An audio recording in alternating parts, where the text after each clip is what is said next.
Hello everyone, so this is Deepak Thakur.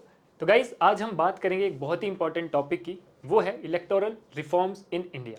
तो guys देखिए, बात ऐसी है कि इस टॉपिक से चलने से पहले जो है वो I would like to discuss something related regarding the elections. तो देखिए, अगर हम इलेक्शन की बात करें तो आपको पता है कि ब्रिटिश इंडिया के टाइम से ही जो है वो इलेक्शंस शुरू हो चुके थे। अगर हम बात करें तो 1920 में जो है वो आपका फर्स्ट टाइम एक जनरल असेंबली का इलेक्शन हुआ था।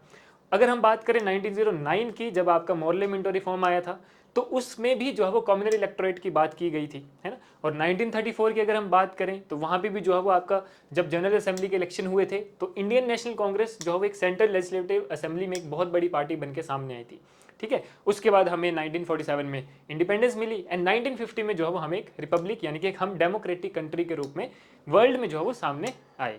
तभी से जो है फिर यहाँ पे बातें चली कि अब देखिए कि इंडिया जो है वो एक मोस्ट पॉपुलस डेमोक्रेसी है और सबसे बड़ी डेमोक्रेसी है वर्ल्ड में, ठीक है। तो वहाँ पे जो इलेक्शन का प्रोसेस है वो भी पूरा डेमोक्रेसी के हिसाब से होना चाहिए, यानी कि फ्री एंड फेयर इलेक्शन जो है वो एक बहुत बड़ी अचीवमेंट होती है एक डेमोक्रेटिक कंट्री की। सेम अगर हम आगे बात करें तो इसके लिए क्या हुआ, अगर ये फ्री एंड फेयर इलेक्शन होने हैं या फिर कोई और प्रोसेस है, जो भी हमारे इलेक्शन से रिलेटेड प्रोसेस है, तो वहाँ पे क्या हुआ, रिफॉर्म्स हुए, अलग अलग रिफॉर्म्स हुए, अलग अलग हमारे जो है वो कमेटीज बनी, उनके बारे में भी हम डिस्कस करेंगे।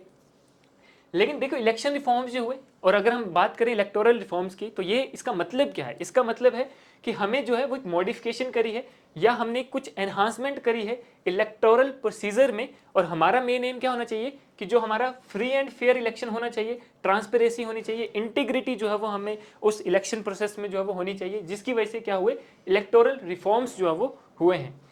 और ये जो गारंटी करता है, to guarantee that every vote counts and to preserve the legitimacy of the election process, कुछ मेजर्स जो है वो रिक्वायर्ड थे, ठीक है। तो उसके लिए ही जो है वो अलग अलग ईयर्स में अलग अलग जो है वो हमारे रिफॉर्म्स जो है वो सारा कुछ हम डिस्कस करेंगे।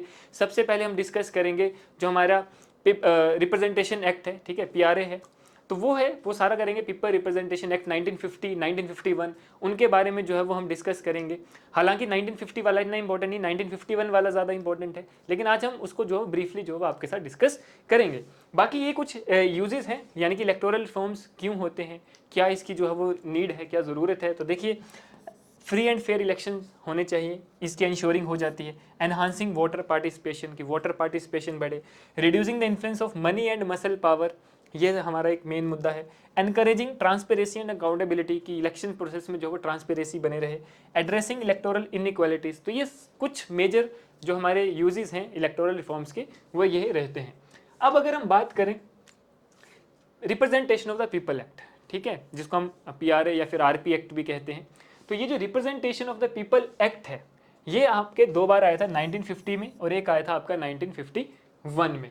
तो देखिए, होता क्या है कि जनरली जो इलेक्शन का प्रोसीजर है, ठीक है, जैसे जब कॉन्स्टिट्यूशन ने अलाउ किया पार्लियामेंट को कि इस तरह के प्रोविजंस बनाए जाए, ठीक है, कि हर एक मैटर जो रिलेटेड है इलेक्शन से, वो जो चाहे वो स्टेट लेजिस्लेचर का है चाहे वो पार्लियामेंट का है, तो पार्लियामेंट ने क्या करे, कुछ लॉज बनाए जिनको बोला जाता है representation of the people act, ठीक है। कुछ यहाँ पे पीपल रिप्रेजेंटेशन एक्ट भी कहते हैं, है ना। तो आरपीए जो है इसको कहा जाता है। तो ये 1950 में और साथ में 1951 में जो है वो आपका आया। अब अगर हम बात करें representation of the people act 1950 में, तो इसमें कुछ मेन क्लोजेस जो है वो दिए गए कि क्या क्या इसमें होना चाहिए 1950 वाले में।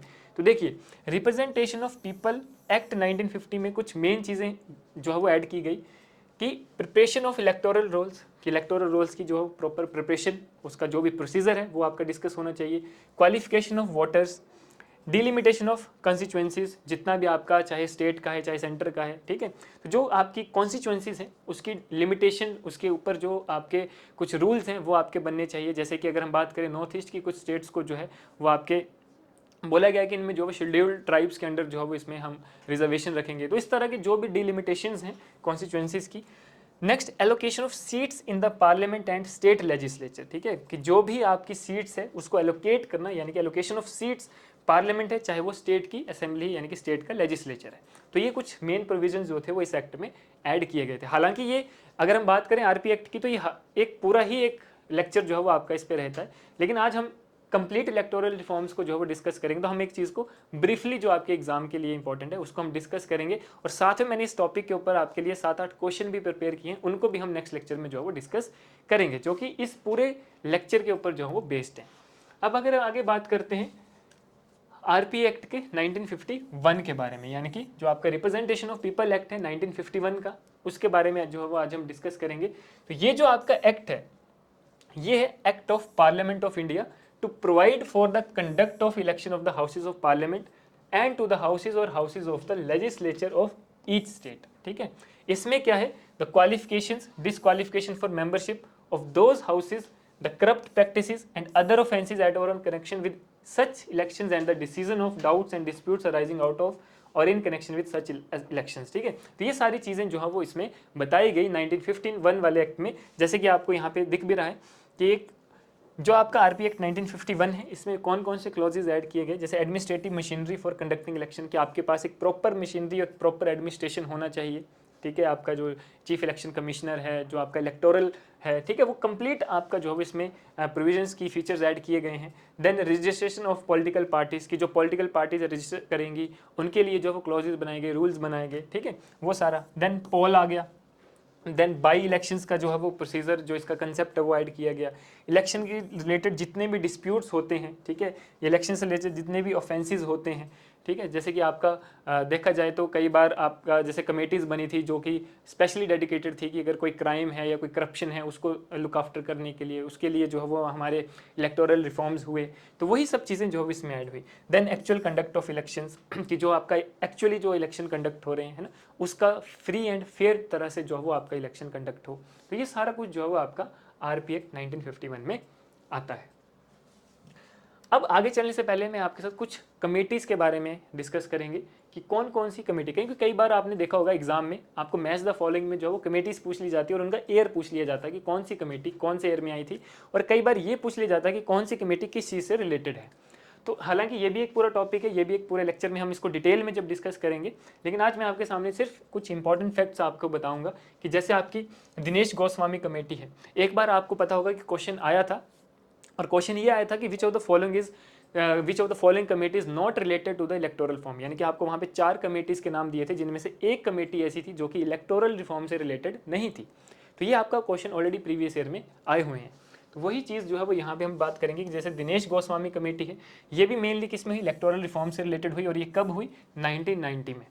वैसे ही आपकी वोहरा कमेटी है जो कि क्रिमिनल पॉलिटिक्स नेक्सिस, यानी कि जो Nexis on crime and politics है, इससे रिलेटेड कमेटी बनाई गई कि कोई भी वहाँ पे क्राइम ना हो या कोई करप्शन जो है वो वहाँ पे ना हो पॉलिटिक्स में, या फिर जब आपके इलेक्शंस होते हैं उस टाइम, तो पॉलिटिक्स और करप्शन का जो है वो कोई भी सामना या फिर कोई भी रिलेशन जो है वो ना हो। अगर कोई मेंबर जो आपका इलेक्ट हो रहा है, ठीक है, उसके ऊपर कोई चार्जेस नहीं होने चाहिए। अगर वो उसके ऊपर ऑलरेडी कोई चार्ज चल रहा है तो वो जो है वो इलेक्शन से जो है वो डिस्क्वालीफाई हो जाएगा। ठीक है, तो वो सारी चीज़ें जो है वो आपकी इस कमेटी में ऐड की गई, वोहरा कमेटी में, यानी कि ये कब हुई आपकी 1993 में। वैसे एक आती है इंद्रजीत गुप्ता कमेटी, ये होती है mainly state funding of election, जो कि आपकी स्टेट फंडिंग है इलेक्शंस की, उससे रिलेटेड जो है वो कमेटी बनाई गई, Indrajit Gupta committee, that comes in 1998।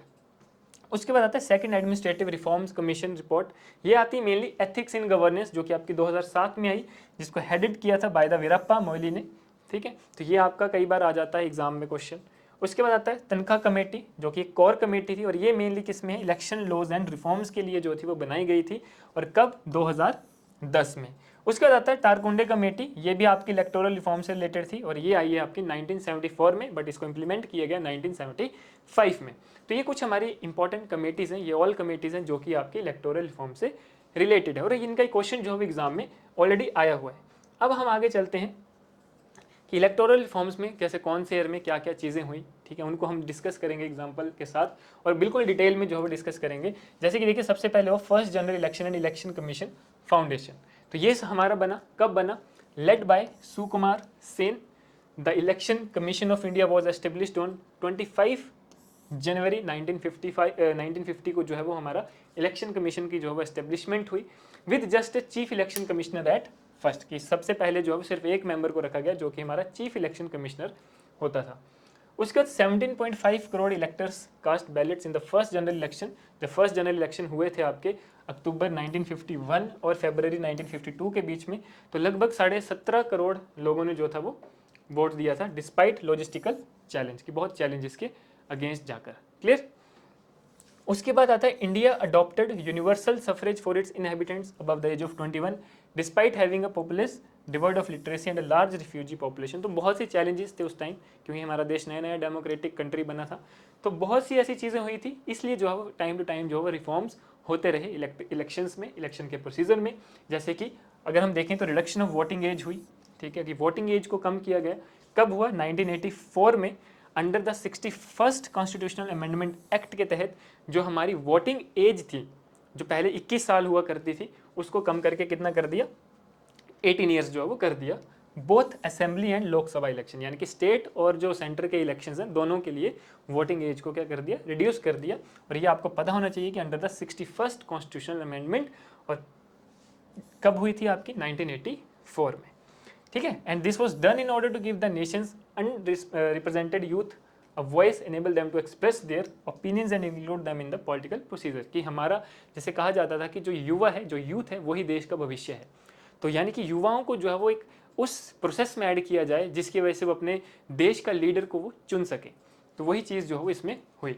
उसके बाद इलेक्शन कमीशन डिपुटेशन हुआ, यानी कि 1985 में क्या हुआ कि एक लॉ पास किया गया that stating that employees and officer who prepare, amend and repair electoral rolls for elections are considered to be on election commission deputation for the duration of their employment। जैसे कि अभी भी आपने देखा होगा कि हमारे बहुत से ऐसे गवर्नमेंट डिपार्टमेंट्स हैं, ठीक है, वहाँ के जो एम्प्लॉइज़ हैं, जब इलेक्शंस होते हैं तो उनकी इलेक्शन ड्यूटी लगाई जाती है ना, अलग अलग, कोई रिटर्निंग ऑफिसर होता है, कोई इलेक्शन ऑफिसर होता है, तो वो सारे जो है वो अलग अलग, उनको अलग अलग जगह पे ड्यूटीज़ लगाई जाती हैं। तो उस टाइम जो होते हैं वो एक मतलब इलेक्शन कमीशन के अंडर जो है वो काम कर रहे होते हैं, ठीक है। तो ये सारा जो है वो आपका इस 1985 वाले में आता है। उसके बाद देखें तो ECIS मल्टी मेंबर कमीशन, की जो आपका इलेक्शन कमीशन ऑफ इंडिया था वो मल्टी मेंबर कमीशन बन गया पहली बार। कब? 1989 में। कि 1989 में जाकर जो ये आपका इलेक्शन कमीशन ऑफ इंडिया था, it became a multi member commission for the first time इन 1989। और हुआ क्या? On 1 January 1990 the position of these additional election commissioners were abolished. कि 1990 में जाकर जो है इसको दोबारा से अबॉलिश कर दिया गया, यानी कि 2 की जगह, मतलब पहले 3 हो गए थे, मल्टीपल हो गए थे, है ना, कि दीज एडिशनल जो इलेक्शन कमिश्नर्स को रखा गया था, इनको भी खत्म कर दिया, यानी कि फिर पहले की तरह क्या हो गया? सिंगल। लेकिन उसके बाद क्या हुआ कि ECI became a 3 member body, यानी कि इसके दोबारा से जो मल्टी मेंबर बनी, लेकिन इस बार 3 ही मेंबर हुए। और ये कब बनी? 1 अक्टूबर 1993 को, जिसमें से एक चीफ इलेक्शन कमिश्नर था और 2 जो थे वो आपके इलेक्शन कमिश्नर थे। तो यानी कि 3 मेंबर बॉडी बन गई आपकी election commission of India, which remains the structure today, यानी कि आज भी जो है वो यही स्ट्रक्चर फॉलो होता आ रहा है, ठीक है। देन उसके बाद क्या रिफॉर्म आया? इलेक्ट्रॉनिक वोटिंग मशीन, यानी कि EVM। और EVM का क्वेश्चन बहुत बार आपके एग्जाम में पूछा गया है। तो EVM देखो कब इंट्रोड्यूस हुई? 1989 में एक प्रोविजन आई, was made to facilitate the use of electronic voting machine EVMs in elections, ठीक है। EVMs का जो है वो यूज़ किया गया इलेक्शंस प्रोसीजर के लिए, यानी कि इलेक्शंस के लिए, कि वोटिंग को कास्ट करने के लिए। अब ये जो EVMs हैं that were used for the first time इन 1998, यानी कि देखो इंट्रोड्यूस किया गया 1989 में, लेकिन पहली बार यूज़ कब किया गया? 1998 में जो इसको एक्सपेरिमेंटल बेसिस पर जो वो सिलेक्ट किया गया constituencies in the election to the assemblies of Rajasthan, Madhya Pradesh and Delhi, इन 3 जगहों के लिए, ठीक है, इसका जो है वो यूज़ किया गया। Then EVMs were used for the first time in the general election, यानी कि पूरे स्टेट के लिए, to the assembly of Goa in 1999। की गोवा में 1999 में पहली बार पूरे एक स्टेट के जनरल इलेक्शंस के लिए EVMs का यूज़ किया गया। They are indigenously designed, developed and manufactured by Bharat electronic limited, यानी कि BEL and electronics corporation of India limited, under technical guidance of the election commission technical expert committee, यानी कि election commission की जो technical committee है, साथ में जो ये कंपनीज हैं, इन दोनों के सहयोग के साथ, इन दोनों के जो है वो एक दूसरे के योगदान के साथ जो है वो आपका ये जो EVMs है इसको बनाया गया, और आज भी जो है इसको मेंटेन किया जा रहा है। आगे अगर हम बात करें तो देखिए नेक्स्ट आता है आपका जो इलेक्टोरल फॉर्म है, that is provision against booth capturing. कि बूथ कैप्चरिंग के रिगार्डिंग जो है वो आपका प्रोविजन बनाया गया, जो हम अभी बात कर रहे थे कमेटी की, ठीक है, कि जो भी आपका क्राइम और पॉलिटिक्स का है जो नेक्सस है उसको लुक आफ्टर करने के लिए वोहरा कमेटी बनाई है ना। तो वो सब चीज़ें देखिए यहाँ पे प्रोविजन आया बूथ कैप्चरिंग का। अब इसमें क्या है ये आप देख सकते हैं कि 1989 में क्या हुआ कि एक प्रोविजन बना, मेड फॉर एडजर्नमेंट ऑफ पोल और counter commanding of elections in case of booth capturing, ठीक है।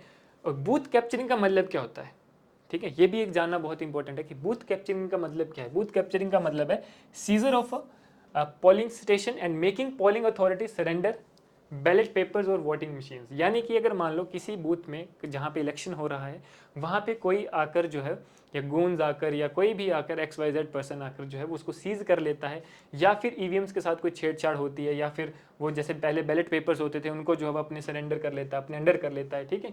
तो इस तरह का अगर कोई हरकत होती है तो वो बूथ जो है वो पूरा कैप्चर हो जाएगा, यानी कि वहाँ पे क्या होगा, उस बूथ को एडजर्नमेंट कर दिया जाएगा, ठीक है, उसको जो है वो इलेक्शन से कैप्चर कर लिया जाएगा, ठीक है।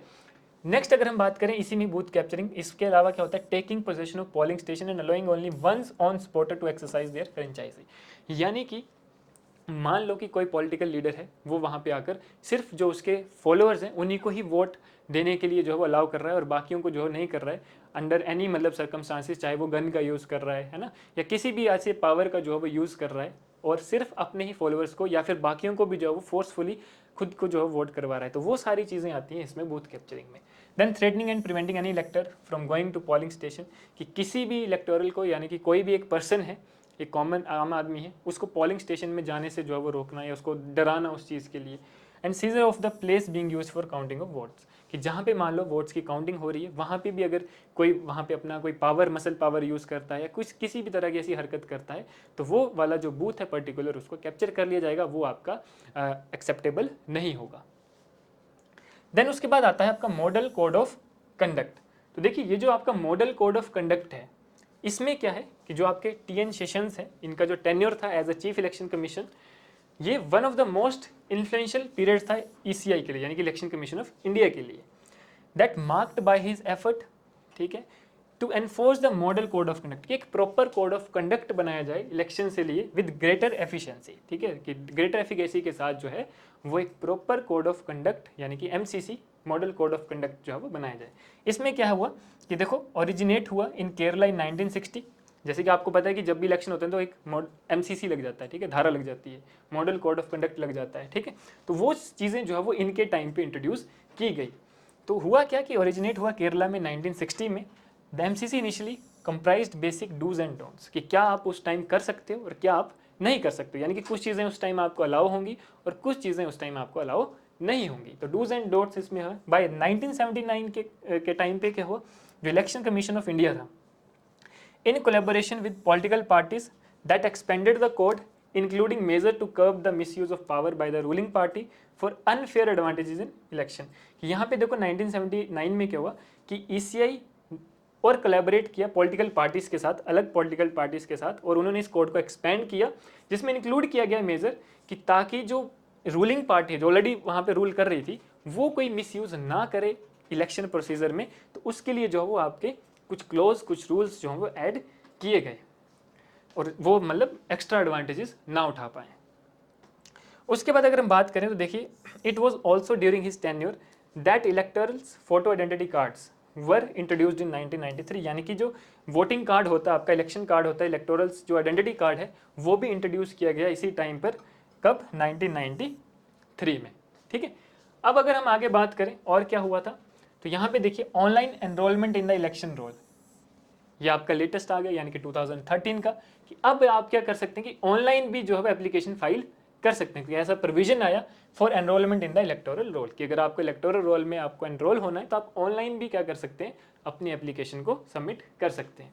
For this purpose the central government after consulting the election commission made the rules known as registration of the electoral amendment rules 2013। तो इस रूल्स के अंदर जो है वो ये प्रोविजन ऐड किया गया। देन आता है NOTA, none of the above option, बहुत ही इंपॉर्टेंट आपका ये आपका टॉपिक है, इसके ऊपर क्वेश्चंस काफ़ी बार पूछा गया है। तो none of the above option यानी कि नोटा में क्या है, जो सुप्रीम कोर्ट है that directed the election commission, इन्होंने क्या बोला, सुप्रीम कोर्ट ने इलेक्शन कमीशन को बोला to include the none of the above option, ठीक है, कि बैलेट पेपर्स में या जो EVMs यूज़ कर रहे हैं उसमें जो है इस ऑप्शन को डाला जाए। जैसे कि आप देखते होंगे पेपर में भी आपको none of the above option होता है ना, या नाइदर A एंड B, इस तरह के जो ऑप्शंस होते हैं, यानी कि आपको बस चॉइस दी जाती है कि ये दोनों जो है वो मेरे को एक्सेप्टेड नहीं है तो हम तीसरे को चुनेंगे, यानी कि नन ऑफ द अबव। तो वही चीज़ है कि जैसे मान लो हम एक इलेक्टोरल्स हैं, ठीक है, हम एक इलेक्शन प्रोसीजर में जो है एज अ वोटर जो है वो पार्टिसिपेट कर रहे हैं, तो हमारे पास भी एक ऑप्शन होना चाहिए कि हमें दोनों ही या तीनों जितने भी कैंडिडेट्स हैं वो हमें एक्सेप्टेड नहीं है, हम तो नन ऑफ द अबव को वोट देंगे, कि हमें कोई नहीं चाहिए इनमें से, ठीक है। तो ये जो none of the above option है ये ऐड किया गया, ठीक है। अब देखिए इसमें हुआ क्या कि it allow voters to abstain from voting for any candidate while maintaining ballot secrecy. यानी कि इसमें एक पावर दी गई वोटर को कि वो जो अब्सटेन कर सकता है, वो मना कर सकता है कि मुझे जो है वो किसी भी जो आपका कैंडिडेट है उसको वोट नहीं देना है, तो वो सीधा नोटा पे क्लिक कर सकता है। उसके देखिए जो नोटा को इंट्रोड्यूस किया गया वो इलेक्शन में किया गया, 2013 में इंट्रोड्यूस किया गया, that ensuring voters right to abstain from voting discreetly. Clear. और इसमें देखो नोटा में ऐसा भी कहा जाता है कि इसमें एक क्लोज है, क्लोज ये है कि जिसका एग्जाम में भी जो है वो क्वेश्चन में कई बार आ जाता है कि कई बार ऐसा पूछा जाता है आपसे कि जो नोटा, सपोज करो कि नोटा को ज़्यादा वोट मिल जाए, है ना, कि जो नोटा वाला ऑप्शन है उसको ज़्यादा वोट मिल जाए, तो क्या इलेक्शन दोबारा होगा? तो जी नहीं, इलेक्शन आपका दोबारा नहीं होगा, बल्कि उसके अलावा जो कैंडिडेट्स हैं उन कैंडिडेट्स में जिसको सबसे हाईएस्ट वोट्स मिले होंगे, जो सबसे ज़्यादा वोट जिसको मिले होंगे, उसको जो है वो विनर डिक्लेयर कर दिया जाएगा। तो ये आपने जो पॉइंट हमेशा याद रखना है, क्योंकि आपका कभी भी ऐसा नहीं होगा कि नोटा को अगर हाईएस्ट वोट मिलते हैं तो दोबारा इलेक्शन नहीं होंगे। ठीक है, तो ये आपने हमेशा पॉइंट याद रखना है कि there is no repeated election if nota gets the highest number of votes। Clear. तो इसके अलावा होगा क्या कि जो कैंडिडेट, नोटा के अलावा जो कैंडिडेट को हाईएस्ट वोट मिले हैं उसको जो वो विनर घोषित कर दिया जाएगा। क्लियर। उसके बाद आता है अपॉइंटमेंट ऑफ इलेक्शन कमिश्नर, कि इलेक्शन कमिश्नर्स की जो है वो अपॉइंटमेंट की जाए। तो देखो हुआ क्या, प्रीवियसली क्या होता था कि जो चीफ इलेक्शन कमिश्नर था और जो इलेक्शन कमिश्नर्स थे, that appointed by the president on the recommendation of the central government. ठीक है, कि सेंट्रल गवर्नमेंट जो है वो रिकमेंड करती थी और प्रेसिडेंट जो था उनको अपॉइंट करता था।